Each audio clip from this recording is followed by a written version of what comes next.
I'm going to be making a dozen arrows for SCA shooting. I start by preparing my arrow shafts. I check the shaft for straightness by rolling them along a flat surface and looking down the length of the shafts while spinning it. If I find a spot that needs adjustment, I very gently bend it into shape. I like brightly colored arrows, so next I dye the shafts. I'm using a water-soluble aniline wood dye to make the shafts red to match my device. These are 5/16 inch diameter Port Orford cedar shafts. Port Orford cedar is the preferred wood for arrow shafts because it's lightweight, flexible, durable, and has a very straight grain. These trees are native to Oregon and California. Archers in medieval Europe would probably have used ash or poplar, but my goal is to have a practical set of arrows, so I've gone with easily available modern materials. Now I'm painting one end of the arrows to get a nice deep black to contrast with the fletching. It's important to buy shafts that have the right stiffness or spine for the bow you're shooting, or the arrows won't shoot straight. These shafts are spined for 40 to 45 pounds, which is a little stiff for my 35-pound bow, so I'll need to compensate for that until I switch to a heavier bow.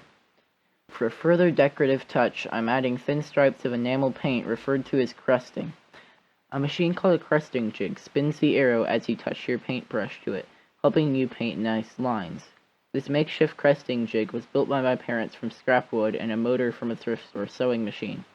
Medieval archers didn't decorate their arrows the way I am, but sometimes they did mark them to identify their owner or the maker.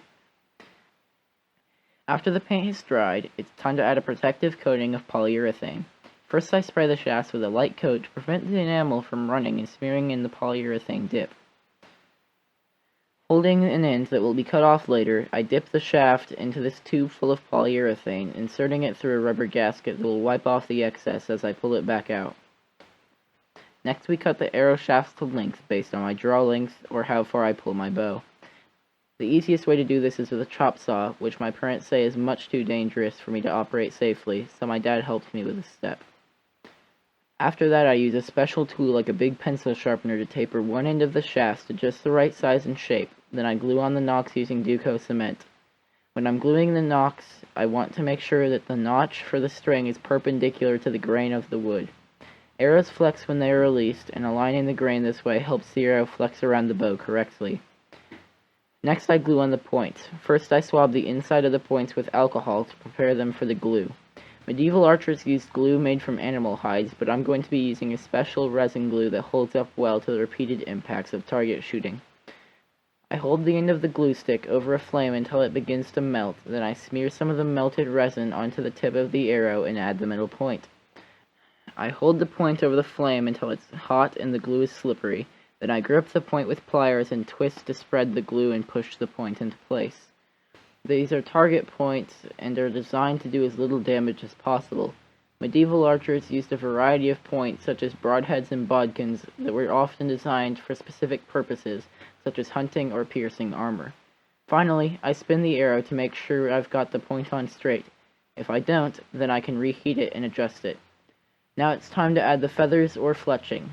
I'm using a device called a fletching jig to place the feathers in exactly the right spot and hold them in place while the glue dries.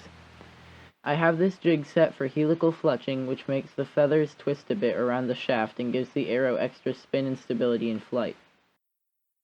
I carefully line the feather up in the clamp, run a line of fletch-tight glue down the spine, then drop it into the jig and press it into place for several seconds.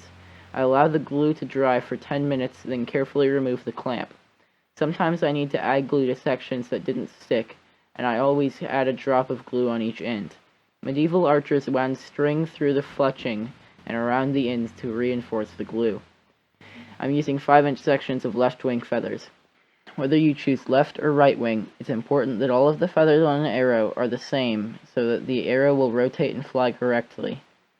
Archers today mostly use turkey feathers that have already been cut to shape. Medieval archers used goose feathers, which they trimmed by hand. And now I have a full set of arrows ready to shoot.